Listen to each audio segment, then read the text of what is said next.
Hi guys, this is Sharon from School Corridor. We're back again after the holidays. Today's session is going to be about the job description of a department head at school. Now, I sincerely hope that you have enjoyed the holidays, that you took time off for yourself, that you left the family, left everybody, and just energized yourself and revitalized yourself, because I can promise you that the kids were waiting for school to start, because they just want to be with their teachers. So I hope you are well rested and that you are ready to go for the second term. So like I said, today's session is about the job description of the department head at the school. The previous session dealt with the job description of your teacher, and we learned that there are actually three ranks with your post-level 1 teacher.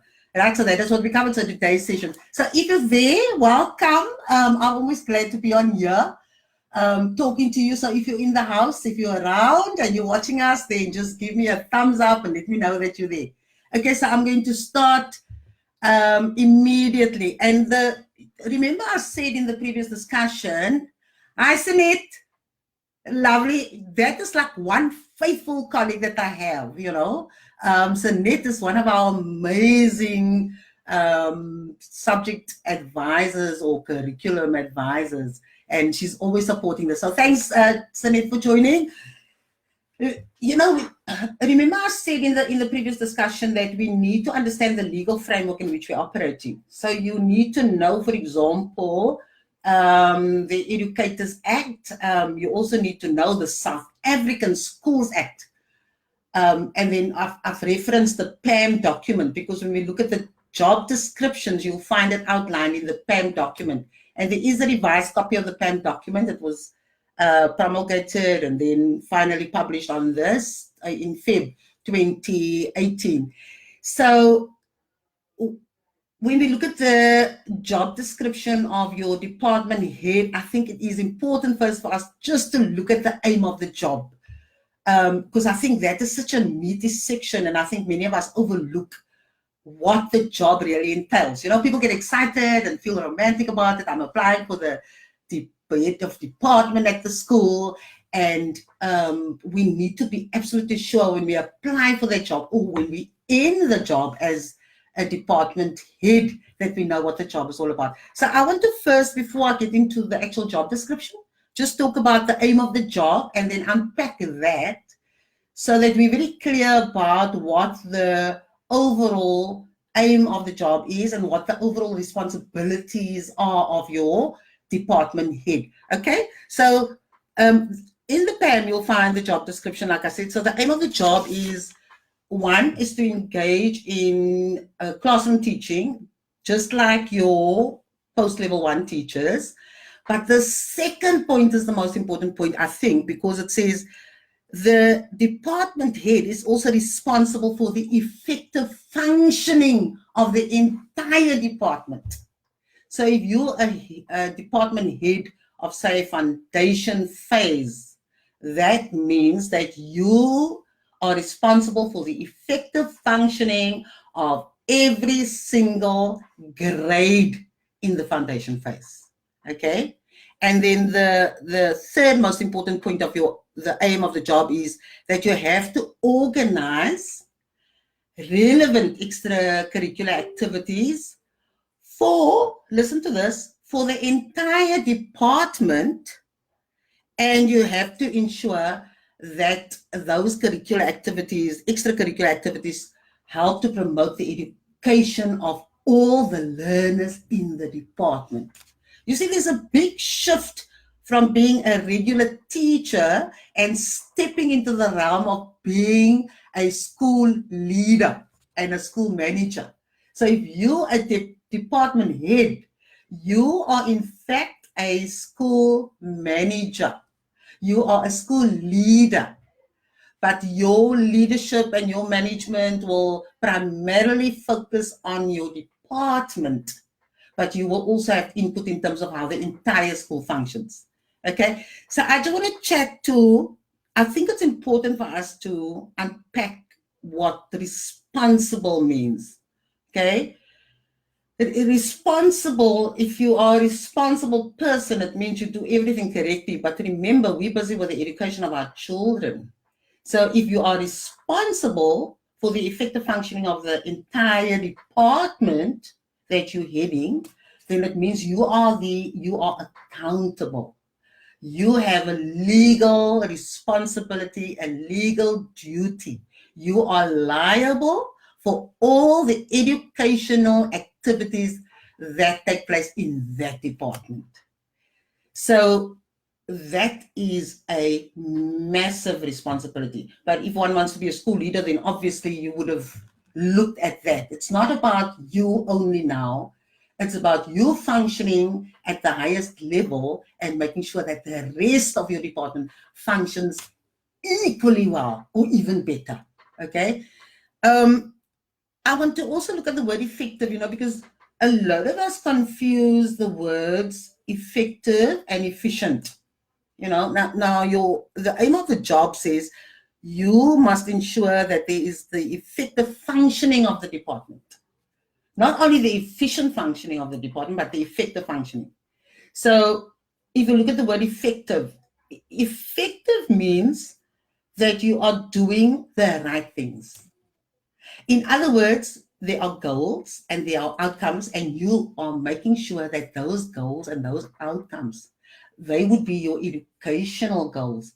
They would be your targets that you've set, your benchmarks that you've set for the department. So if you want to be effective, then you must ensure that those educational goals or objectives are met.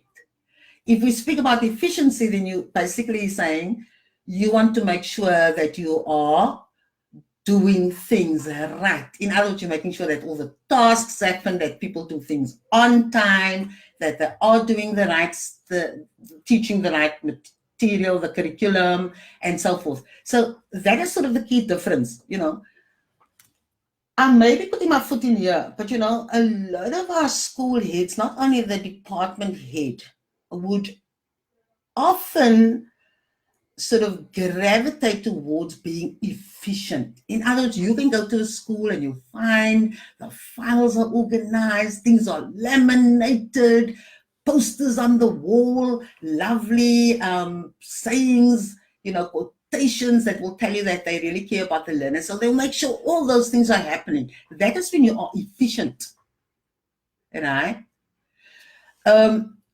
If you are effective, it means that you're giving life to those statements. You're not only having a smart file, but everything in the file, you're making sure that it happens, and that it happens in a way where the learners are eventually going to achieve. So I thought I'll mention that because, when you become a head of a department, and later we're going to talk about the deputy principal and the principal and so forth. When you become one of the school leaders, then you are the CEO. You are the pilot. You are the one that will give direction. You'll give strategic direction because there will be objectives, measurable objectives, and you will ensure that you are working towards that. So you will lead your entire department to make sure that everybody is doing what they are supposed to be doing. That we're not just working, but that we're working because we want to achieve certain outcomes. You want to ensure that whatever vision you have, that vision is realized through the steps that you are taking. Okay? So that's the second point. The third part of the aim of the job is that the department head must organize relevant extracurricular activities to ensure, now listen to this, to ensure that all the grades, the entire phase, and all the subjects, plus the education of the learners are promoted. That's a huge ask. But you need to understand that. It's not just about, in other words, everything must lead up to some goal. So you can't just concentrate on your class if you are a class teacher. You can't just concentrate on the grade if you were a grade 1 teacher, for example. then you can just make sure that all the grade 1 teachers are on par. You have grade 2 and you have grade 3. And your third element of your job purpose is the fact that you must ensure that all the subjects, that's all the subjects offered in your grade, in your department, and all the learning areas and every single grade will be promoted. Okay, I'm just checking to see who joined us. Hi, Leonie, lovely to have you here. Nice, thanks for coming and joining in, and you can pass some comments. And then, of course, Taxi, nice to have you back again. And then we have Dawn and we have Gail. Oh, man, I know now I'm not speaking just to this camera. I'm actually speaking to you, Taxi, and to you, Gail, and to you, Sunit. So I'm just essentially talking about, we're going to talk about the job description of the department head. But I wanted to unpack the aim of the job, because I think if you're a department head, you need to understand that you have a huge legal, moral, and educational responsibility. And it's captured very clearly in the aim of the job, right? So I've explained to those who've just joined us now, I've tried to explain the difference between, when you are effective and when you are efficient. And I think sometimes we veer towards being more efficient instead of working towards being both efficient and effective. Because when you're effective, it means that you are reaching your outcomes, you're achieving your goals. If you are efficient, it means that you're doing everything, you're using systems and structures and processes and ways of working to ensure that you reach your goal. So you can't divorce those two. And in the job purpose, it's stated very clearly that the department head must ensure that there's effective functioning of the entire department. Okay. Yes, so that was the one thing that I wanted to mention. And then if we go, if you look at I'm still on the aim of the job. What I find, and you can check in the PAM again, it says that you have to promote educational welfare of the children and the education of the children in a proper manner. Now, that word proper has to be seen in the context of the South African Schools Act. You see, because otherwise you're going to have your own interpretation of proper. But if you go to the South African Schools Act, you'll see that the Act is very clear that every single child must be given the highest quality of education, that the education, the teaching and learning that we offer to the children must be, like I said, of the highest quality, but it must be inclusive, and your teaching must address social justice issues. You can go check the preamble in the Schools Act. So the proper manner, if you want to understand what that means, you have to see it in that light. So you can't, for example, have teachers in your department who says, I'm teaching for 30 years and I know what is going on. No, your job as a leader and as a manager of that department, you have to ensure that everything that the teachers are teaching will be inclusive, because that's what the Schools Act says. The teaching must be of the highest quality. That's what the Schools Act says. And the teaching must address social justice issues. In other words, the teaching must be inclusive. And then the Schools Act makes it very clear that the children must get the highest quality of education. So that word proper, or that phrase, proper manner, should be seen in the context of the South African Schools Act. Okay? So, yeah, so having said that, I think we can actually move on to, let me just see, Mashnuna Sparks joined. Hi, Mashnuna, thanks for being with us. I love this, really do. It's nice to know that people are interested. Then let me move on to the various core responsibilities of your head of department. Okay, there are also 5, like with your post-level 1, you have 5 core duties and responsibilities. The first one talks to class teaching, and we covered that in the last session. We said, according to the PAM, it says very clearly that if it's required for the department head to be teaching because of the school's specific context, if the curriculum needs require your department head to teach, then your head of department must teach as well. Okay, so that is covered. And then the second one, I like the second point. So if you are a head of department or a department head at school, I would suggest that you study your job description. Your job really prepares you to be a school leader. So when you do your job as a department head very well, you can be sure that you are prepared to become a deputy principal and even a principal sometime. Okay, so the second part of your job is, I just want to go to my notes again. Like I said, I always have these notes around here. The second one is that you, this is typical me, it speaks about the extracurricular activities, but when we speak about the extracurricular activities for your department head, you'll notice that the department heads extracurricular activities take on a completely different flavor. Okay, so if you go through the job description, you'll see the one point is that you have to jointly develop policy for your department.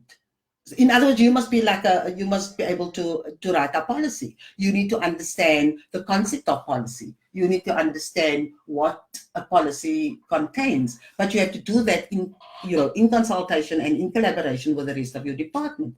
So that means that your department should have a policy to guide the rest of the department on what should be happening in that department. So I would imagine that in that policy, you would have you would explain things like, amongst other things, when things must be submitted, how you need to submit your information, how the teaching must happen. You'll be speaking to the professional development, for example, in your policy. How would you, go about advocating the professional development of teachers in that department? You would probably reference the mentoring and coaching that must happen in that department. Because remember, when we spoke about the post-level 1 job descriptions, we highlighted the fact that if you have senior teachers and master teachers, then those senior teachers and master teachers are in fact also supposed to be mentors and coaches. They are supposed to be helping less experienced teachers. They should be helping teachers who are struggling, right? You also have, in your department, you would also have your DSGs that's connected to the IQMS. And the role of your DSG is to act as a mentoring and coaching group, as we mentioned before. So I would imagine that the policy will reference those issues as well. Speak about the teaching, speak about the assessments, speak about the professional development, speak about the collaboration principles that you would like to see, enacted in your department. So if you are currently a department head and you don't have a policy yet, then I would strongly advise you to start discussing that with your team, looking at what would, because the policy will be your standard bearer and it will tell you exactly what is expected in that department. But what you also need to understand is that the policy must be aligned to the school policies, and in turn, the school policies have to be aligned with the department's policies, the Western Cape or your education department's policies, which ultimately must be in line with the South African Constitution and all the other acts in between. Okay, so that is quite critical, that you actually have you have to ensure that there is a policy in your department. Let me just check who's here. Okay, Sunita's giving us a comment. Hi, Karima, nice to have you here. Some of my buddies on here as well. Sunit, let me just pick up on Sunit's point quickly. She says, part of ensuring the functioning of the department is to make sure that moderation takes place. Our SMTs must plan for the moderation process. Oh, yes. That quality assurance. Yes, Sunit, we're going to speak about that as well, but that is critical. Because if you want to be effective, obviously you're going to have in place mechanisms to ensure that people are doing their jobs in such a way that they can reach their goals. And at regular intervals, Annette, you are going to have to step back, do some review, do some moderation, do quality assurance and so forth. You cannot operate without doing quality assurance or moderation, as Sanette is speaking. Thanks for that comment, Sanette. Then I'm still talking to the extracurricular activities, because that is the part. Let me just see if I can pull it up on my phone rather. That is the part of the extracurricular activities that is slightly different to your post-level 1 teacher, because now you're speaking to a school head, you're speaking to a school leader, you're speaking to a school manager. So now that manager must be able to provide direction for the entire department, and you are given clear indicators here in your job description, right? And I've just sort of focused on the policy making. Let me just see if I can pull this up quickly. Because this is not typical Sharon Lewin, you know, getting lost in all our own stuff here. Another extracurricular activity that the job description speaks about, extracurricular activities, because it means it's extra, it's overseeing, it's not to do with actual non-teaching activities, it's more to do with your management and aspects of your management as described in your job description. So if you look at, yes, you have to, for example, I said you must organize that. You must also make sure that you ensure, and this is one of the points, and I'll try to get hold of the job description now. One of the points is that you need to be up to date with all the current research in your subjects in your department, not the subject that you're teaching. You need to have a good understanding of the most recent research, of the ideas that are out there about how to teach the subject, how to how to assess the subject, what new methods are there, what are the new techniques, what is the new thinking. So you need to be aware of that, because your job description says that you need to provide guidance and coordinate that research or that information that you're getting, so that the teachers in your department are aware of all the developments, and they're aware of new ways of doing things, so that they can implement those ideas in their classrooms and help them to, to improve their teaching practice. So that's one of the critical points there as well. And I think for me, that's very important, because if you're a department head, you need to be on top of your game. You really need to do your research. You need to be able to share that information with others, make your staff members understand how to implement those ideas. Obviously, you're going to discuss it as part of your professional development, and then see if people are implementing that in their classes. Because whether we like it or not, we get stuck, guys. We teach in a particular way and we get the same results, and we'll continue and just claim that it worked 10 years ago. But if we track the record, then 10 years ago, your results were probably similar to the results that you're getting now. And what is there to lose if you try new methods? If you look at what the education experts are saying out there, and then try that. And your current research, you'll find that even your neighboring schools may be trying out different methods. Your neighboring schools may be trying different ways of assessing the learners. And so long as it's in line with CAPS, you can ask colleagues from other schools to also assist in terms of helping the whole department, become more knowledgeable about the research in their particular area. Okay? So, yes, Jackie, thanks, Jackie. I'm going to respond to these comments. Thanks, Jackie, for joining. Lovely to have you here as well. Yes, so the one is, like I said, the policy making. You have to be the research. You have to also make sure that you are, like I said, moderating. You have to moderate. You have to ensure that moderation takes place.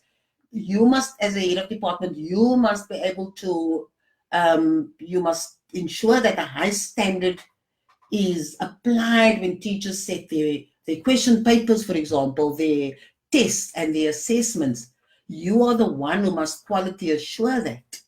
You must ensure that that the standard is high and that the work is, that it complies, first of all, with the curriculum, and secondly, whether the papers have been set in a way to give the children the best possible chance of passing. Okay, so that's also critical, that you have to ensure that this, you have to be a quality assessor as well. You have to be a quality assurance assessor, a moderator as well. The other important aspect of your extracurricular activities would also be that you need to set the benchmarks. So teachers don't set the benchmarks. You, in consultation with them, you have to set the benchmarks so that teachers know what you guys are working towards. It's not just a matter of I'm teaching and those people can pass and they can, they're going to fail because they don't have the ability. No. You as the head of department, you must set the bar. And then, of course, the rest of the staff, the members in your department will have to ensure that those standards are met, right? Yes. So let me just have a look at the, Jackie says, in practice, the tasks of HOD have a large degree, moved from managing a department and more to a general management task. Jackie, that is probably true, that people see it as an administrative job, but your job description, now you see, this is where we will run into all kinds of trouble, because if you're a head of department, according to the job description, you must be linked to certain subjects, or you must be linked to certain grades, or you must be linked to a phase. The job description, as far as I've read, doesn't specify that you need to be with one particular subject, or you need to be with you need to be with, if you're teaching if you were the accounting head of department. Now, it doesn't specify that. So you can't just be purely administrator of what? Of just making sure that, the regular structural elements are in place. According to the job description, your role is to ensure that there's effective functioning of your department. Now, it depends on who falls then within your department. I'm hoping somebody else will be able to add to this. But the job description just says you are in charge of the grade, the phase, or the learning area. It doesn't specify. So that doesn't exclude you from being in charge of the academic program of the school. In fact, you are an academic head. First of all, you are an academic head. So you need to be in charge of an academic sector at the school. And of course, the school will decide whether it is probably for a phase or a learning area or whatever. But you need to be the academic head. And I think that's where many schools go wrong. Somehow, I think in some cases, and I'm speaking under correction here, department heads become completely divorced from the curriculum. People become, obsessed with doing the paperwork.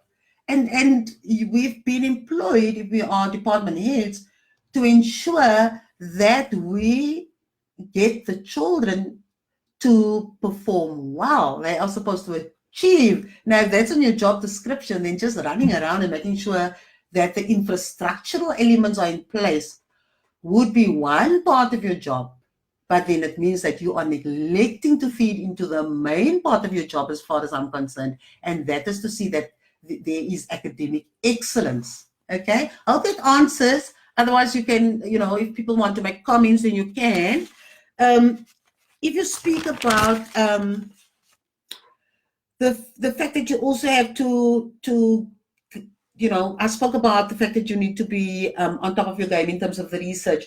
But as the department head, you must also provide and coordinate guidance concerning the schemes of work that people have, the syllabi that people use, the homework that people give. So you need an overview a helicopter view of whatever's happening in the department.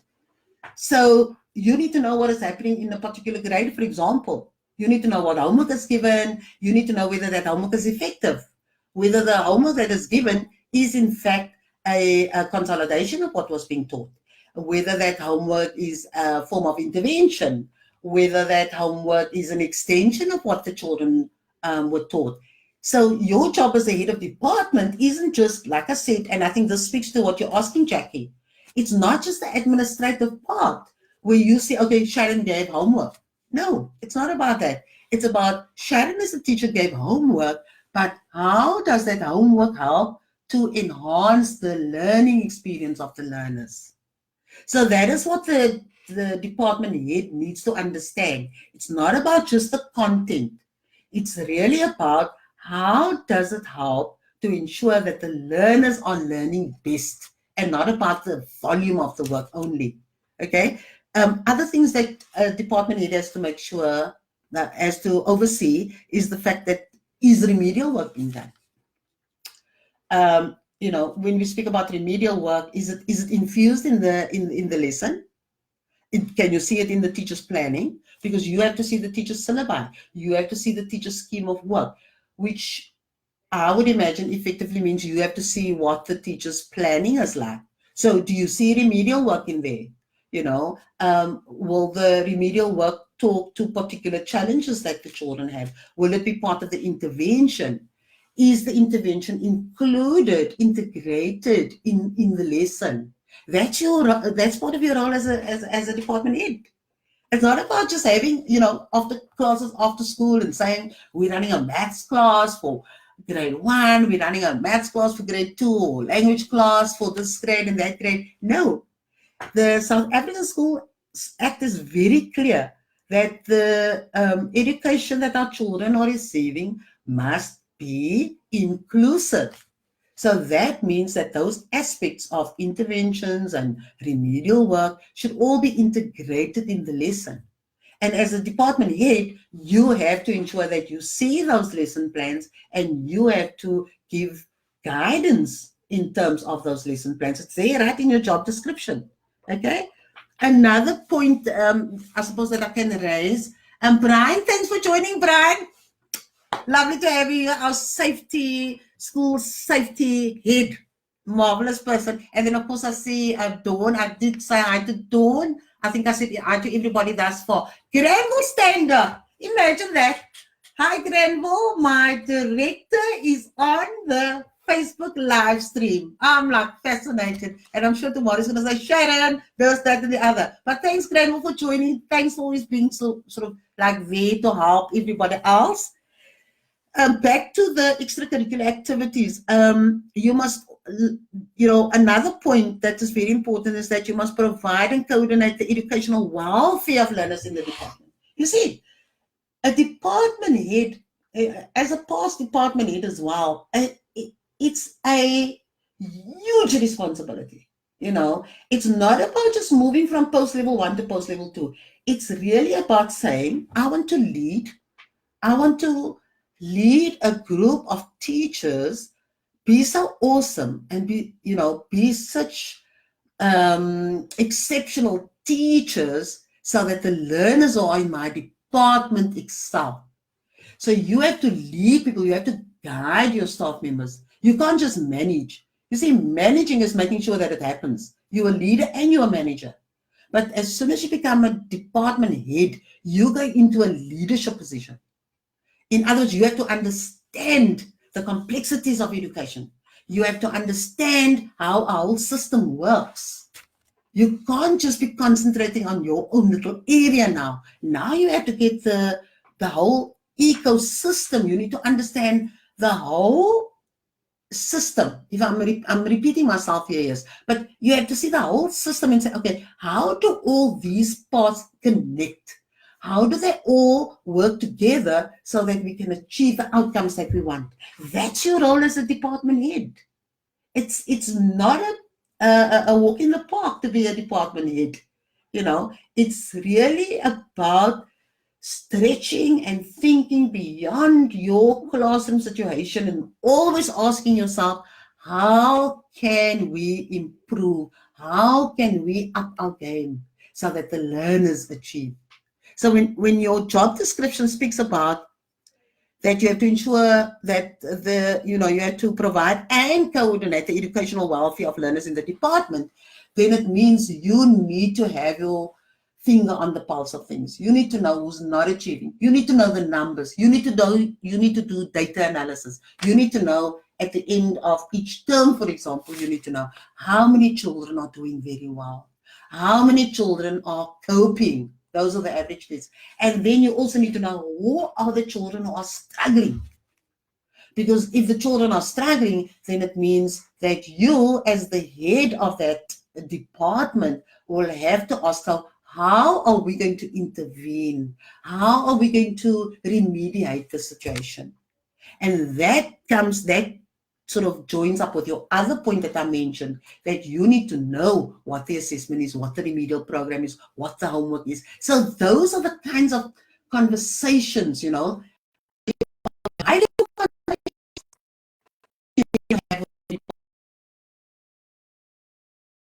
what is going on.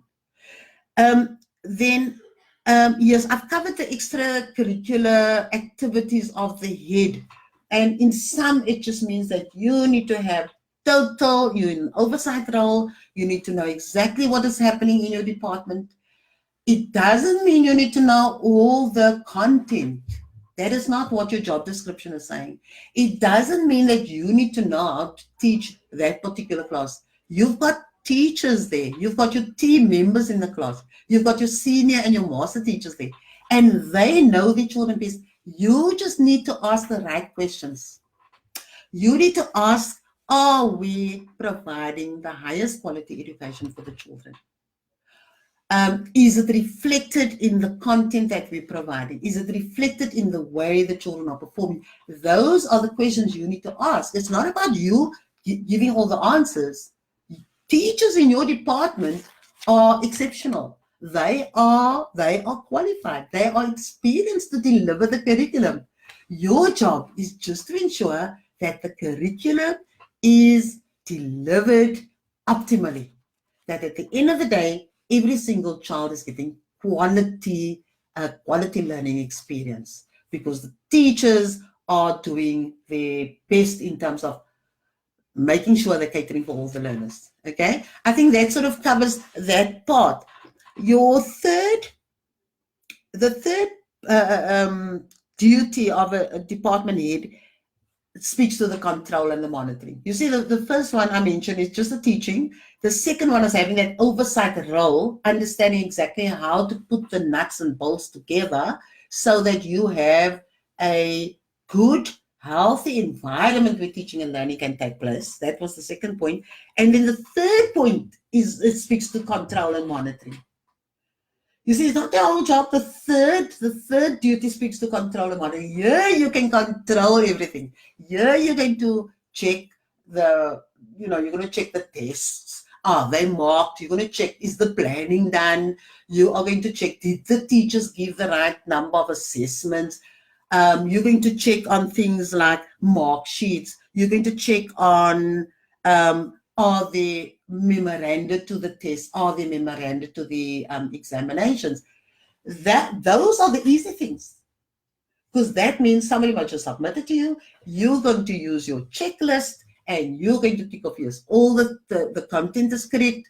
There's the different grading of questions in this question paper. The curriculum, the CAPS curriculum has been, the test aligns to the curriculum. That is the control. That is the monitoring. And I think that's the easiest part. And I think that's the part that teachers get right most of the time, in terms of submitting the tests, submitting the assessments, and marking the tests. Because they're going to mark according to that memorandum. Obviously, they will know how to apply those skills.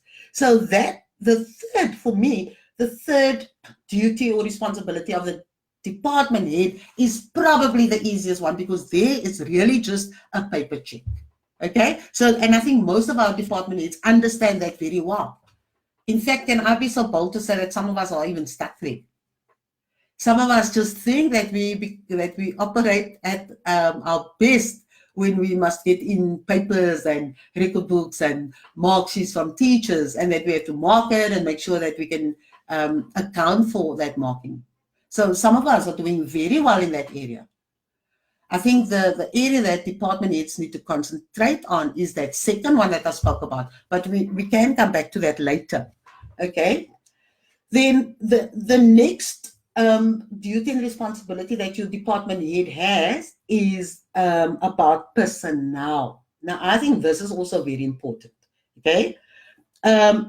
Your duty is to advise the principal on the division of work in your department. In other words, you must advise the principal and the rest of the SMT, I suppose, who is the best fit for the various grades and for the various subjects. That is no easy task. That means that you need to understand what the strengths and what the weaknesses are of the teachers. And it's not an emotional thing. It's not about, Sharon Shame, she's been teaching grade 10 for all these years and she's going to be traumatized. It's not about that, guys. The Schools Act makes it very clear, learner needs first, teacher preference second. So if I'm the best fit for a grade 1, for example, even though I'd love to teach grade 2, but you as the department head, you know what my strengths are.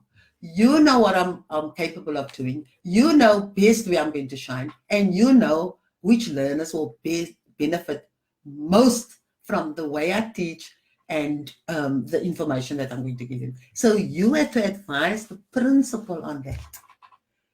And so the principal needs to be coming to you to ask you, how's the department doing? Why are we not performing in grade 2, for example?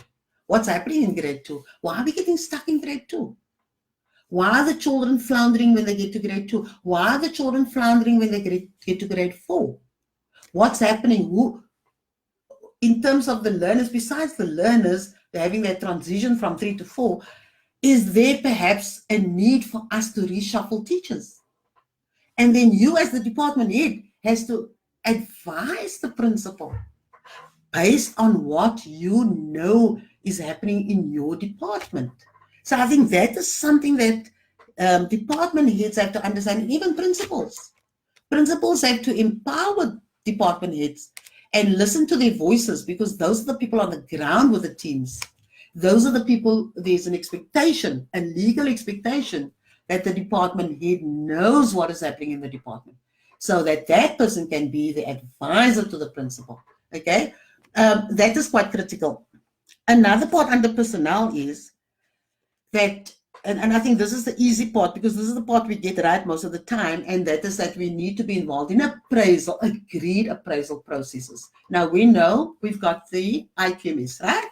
So that is our agreed appraisal process and our appraisal system. So in most cases, I can say that the department heads get that part right. They're usually part of the DSG and they play their role there as the member of the DSG.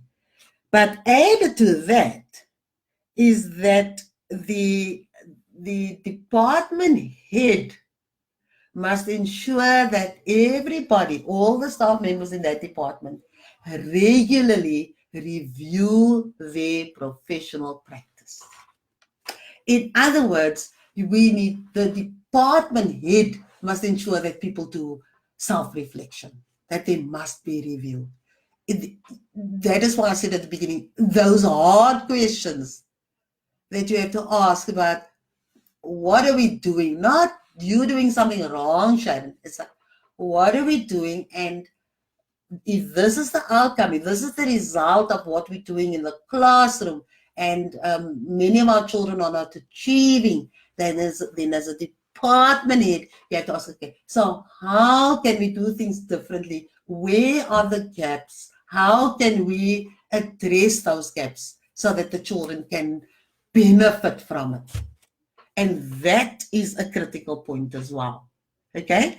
Then yes, so that's on the personnel, and then we get to another second last one is about General administrative activities. Now, remember in the post-level 1, it's all about the general stuff that you must do, but the head of department, I just want to pull out some of the things there by the department head, is one, you have to advise, listen to this, you need to advise the school on what learning and teaching support material you will need in your department.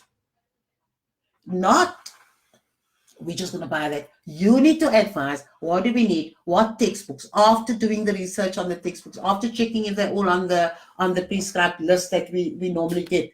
You have to advise.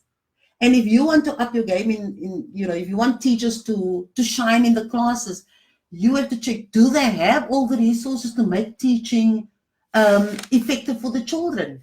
Do they have, if the teacher wants to do use, say, e-learning, is there at least a data projector in your department? Well, the teacher who likes to work, downloading things on a smartphone, and that teacher wants to project the things, is there a data projector that the teacher can use, or are you handicapping your staff members? Hard questions. It's a hard question, because you need to advise what learning resource material you need. That's besides textbooks, right? So how do you ensure that you create an environment that is conducive to high-performing learners? And so you don't only have to look at the actual stationery that you need, the textbooks that you need, but you need to see, how are we equipping our teachers in the classroom to ensure that they can deliver on those demands that are made on us as teachers? And so that is mentioned under your general administrative activities, that you need to advise on what stock you need, learning and teaching materials, right? Then another important point under your general administrative activities is the fact that you need to present a budget to the school for the various things that you need. So you need to understand something about budgeting. You need to understand something about supply chain. You need to have a sense of what procurement is all about, because you're going to have to put in a budget for your department, right? And that budget that you're presenting has to be part of your school budget. So if you are currently not giving input into the learning materials that the teachers need, besides the learners, but the learning materials or the resources that the teachers need, and you're not presenting a budget to the school on what your department needs, then who's to blame? Who must take responsibility? Are we going to blame the principal and say, well, the principal, they set up they do the budget and they decide what they want to buy? No, you are legally appointed to be a department head, guys. You are legally appointed to ensure that you have all the right conditions to ensure that all the learners can learn optimally, that all the learners can perform well. So if you are not presenting this or informing the school or advising the school what you need in your department, then you are as guilty of keeping the teachers back. That is probably a difficult pill to swallow, but that is it.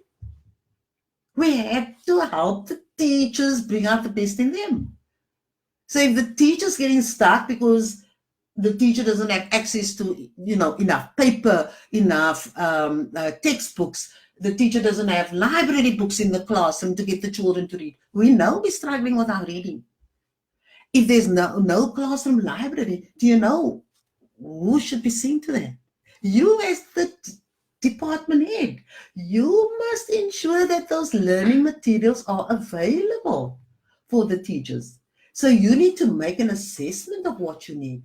You need to know what learning materials you need. And then you have to design or develop that budget, and that budget must then be submitted to the school. And you will be able to motivate. Sharon is not able to teach, or Sharon can't do reading because we don't even have a school library. We don't even have classroom libraries here.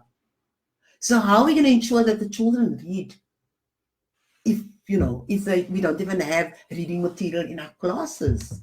How can we really justify that the children can't read if we don't even have material for them to read? And that is the role of your department head. Okay. Yeah, I don't see any. You guys are very quiet. What's happening? Oh, no. Here's one. Janita Vivian Krauser, thanks, Janita. Shelley Erin Rice says, I find that I'm keeping my HOD up to date with current teaching strategies. She's an amazing HOD, but even the school struggles to get with that time. Oh, my word. Isn't that nice to hear that there's an HOD who's so on top of a game in terms of what she's supposed to do? And then, yes, and sometimes, and I think Shelley's right, sometimes we just have to be real. Let's just be real. Sometimes we just skip each other back, right? We just put chains on our legs. We put chains on other people's legs. We pull people back. You don't want people to succeed. You don't want people to do things differently. And that is what part of the role of a department head is too. We're going to speak later about the other senior positions, but the department head, you can't hold me back. If I say, listen, I'm ready, I've got amazing videos I want to show the kids. I want to try this, I want to try that. You can't hold me back, guys, because you must then say, Sharon, what is going to be the outcome? How is it going to make a difference on the ground for the children? It's not about just making fancy classrooms. It's really, how are you going to really make a difference to the children's lives, and how are you going to ensure that they are going to improve in their learning outcomes? That is the role of the DHL. Thanks, Shelley. That is very true. Arthur Preston. Hi, Arthur. You saw I'm also your follower on your YouTube channel. Arthur's the principal of Sweet Valley. Thanks for being here. Let me just hear what you say. Arthur says, of course they can cattle. I hope I'm not cattle. I've baptized Sharon. And I'm quite happy with my name that comes from a factory floor. Of course they can cattle, but how much more powerful when that learning is encouraged by and shared through the HODs who help create a culture of professional learning in the school. Arthur, you saw that. The HOD is the thermostat, not the thermometer, hot, cold. Thermostat. That's the one who regulates the environment. The department head is the one that will set the tone, Arthur. You're right there. So if your department head is progressive and reading and making sure everything is on top, she's on top of the game, or he knows what is going on there, and encourages that environment to flourish there, I promise you, a lot of teachers will feel less frustrated. Because sometimes, as heads at the school, once we get to a certain rank, something changes, something changes. We lose our personality. We start walking around like stiff and starchy, and we lose complete focus of our job. And the job is, like you say, Arthur, the job is to empower people, because we must lead, we must bring the best out in people, and then we must just manage the processes to see that those things are happening. And then, of course, Mersha joined us. Well, hi, Mersha. Lovely to have you here. And my goodness me, here's Wendy Horn is here as well. Wendy Horn is doing so well. She was one of our global teacher finalists. Thanks for joining, Wendy. You're doing amazing stuff there at your school. Yes. So, just in summary, for those of you who joined a bit late, I'm talking about the job description of the department head, and I'm trying to stress that there's a big difference between your department head and a post-level 1 teacher in terms of the role that person has to play, right? The role is more of a leader and a manager, and not of just one of the team. So the department head is a member of the team, yes, but the department head has a far more important role to ensure that that person is the pilot, that person is the choreographer, that person is the one who makes sure that everything flows in that department. Everything in terms of the education, so that the learners can achieve. We can never move away from that main goal. Okay, so I've spoken to the teaching responsibilities, then I spoke about the extracurricular activities for those of you who just joined, and then I moved on to the fact that the department head must also control and monitor. And I made the point that I think that is where most department heads are excelling in terms of, being one. We are very good at inspecting. And generally, we just love the idea of checking things and making sure all the ticks are in the right places. And then sometimes that overshadows the more important role in terms of developing people so that they can produce sort of better teaching so that the learners can benefit. Okay. And then I spoke about the role that the department head has in terms of personnel advice that person must give to the principal in terms of the workload, who's best suited for what grade, phase, not grade, subject and grade and so forth. And then I also spoke to the fact that the HOD must ensure that there's professional development happening in the department. So those are the aspects. Then I moved on to the general administrative activities, and I just highlighted a few points that I think are critical there. One is that the deputy department head must give advice on what learning materials are needed, and then advocate for that. Advocate for it, okay?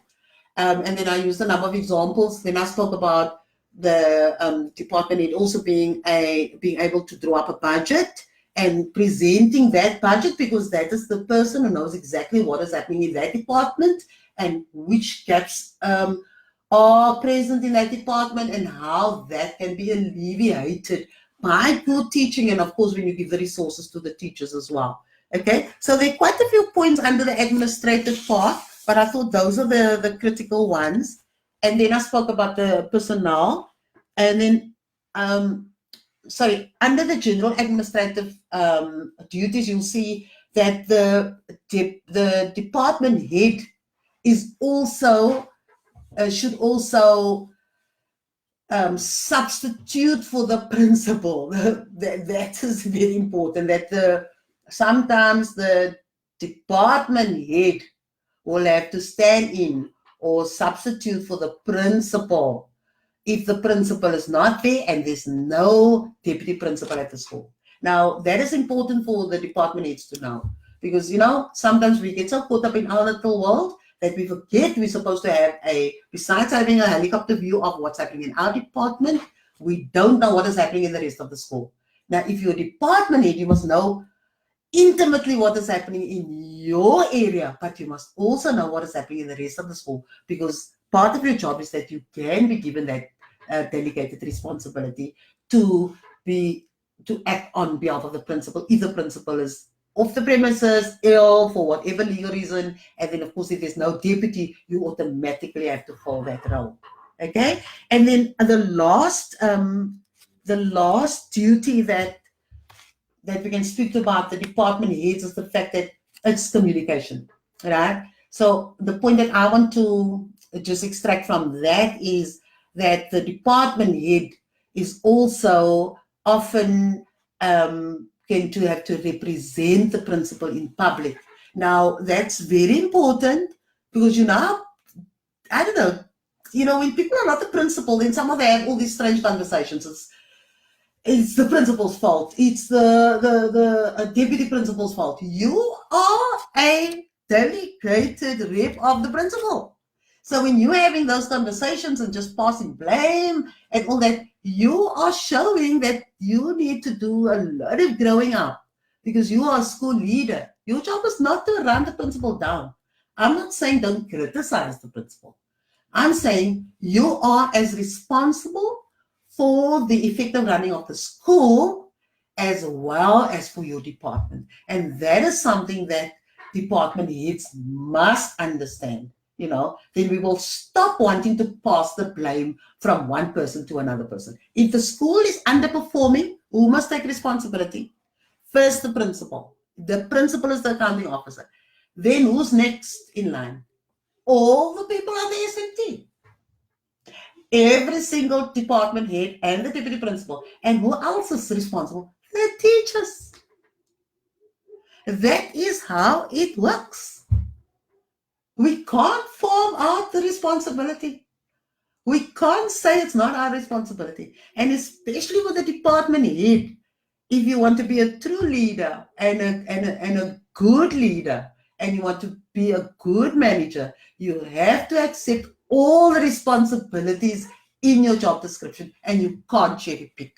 In other words, you have to play that role of ensuring that everybody is being developed. The teachers are being developed as to to the best of their ability. That you are matching the right teachers with the right grades so that they can bring out the best in the children. You have to ensure that teachers get their professional development. You have to also ensure that you do the monitoring, that everything is running well in your department, and then you have to advise management about what learning resource material you need, and then finally you have to also act on behalf of the principal. That's sort of in sum what the department head job is all about. So I think we've sort of reached the end of this. I see Gila McPure, the clerk. I think our whole DMT is on here. Arthur Preston, thanks. Mary Ann, thanks for joining. I'm just checking in. Lindsay, Clarissa, Alfreda, loyal supporter, Vaughan is here, Rachel is here, Dion is here, and Melissa is here. Guys, I really appreciate that. I see nobody's got questions to ask tonight. Is this a heavy topic? I must tell you that when I was busy with it, I thought, oh my word, people just don't realize how important the department head is. It's a stepping stone. It's really a stepping stone to become the deputy, to become a principal, because you're doing in a micro way, you're doing everything that the deputy principal and the principal must do. It's just that you're running your little mini school, so to speak. So if there are no questions, why is everybody so quiet? Is this a boring session? What's happening? What am I supposed to say? So if there are no questions and you're happy with that, you can sort of drop me some questions afterwards as well, to ask specific questions. But I would advise you, like I said in the other Facebook Live sessions, that you need to go and study the job description. And if you're an aspiring HOD, I would advise you to study the job description and see that it's not just, it is a promotion and it's wonderful. It's really good if you're striving to be more than a teacher, where you want to be in a leading position and have the authority to help shape the strategic direction of the school. That's excellent. But you need to understand that the job is far more than just a monitoring job. It's far more than just being higher than the other teachers in the rank and then forgetting that you're actually placed there because you're supposed to help all of us become even better than you are. So I would advise all the deputy, all department heads to study the job description.